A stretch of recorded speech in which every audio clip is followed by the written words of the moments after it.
खात्रीशीररित्या सांगतो, आणि ते माननीय मुख्यमंत्री महोदयांनाही माहिती आहे की अशोक खरातच्या माध्यमातून मुख्यमंत्र्यांच्या खुर्चीला देखील सुरुंग लावण्यासाठी काही जण प्रयत्न करत होते. अशोक खरातांकडे गेले होते पूजा घाला,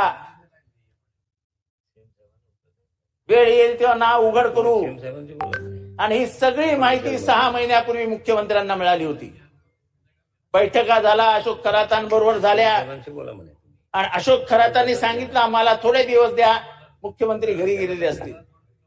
अशा प्रकारच्या नितीन राऊतला द्यायला जर पूजा, एका पक्षाचा अशा प्रकारच्या जादूला जर आपण राजमान्यता देणार असू, सरकारी पैसा देणार असू, तिथे कमानी बांधल्या गेल्या, टाक्या बांधल्या गेल्या सरकारी पैशातनं, एवढा कोण मोठा अशोक खरात, कुठला काळ्या जादूवाला?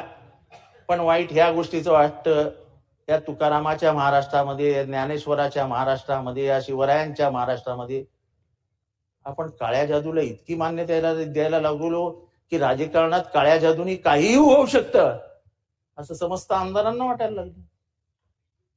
38 आमदारांची लिस्ट आहे, त्याच्याकडे जाणाऱ्या करंगळ्या कापणाऱ्या.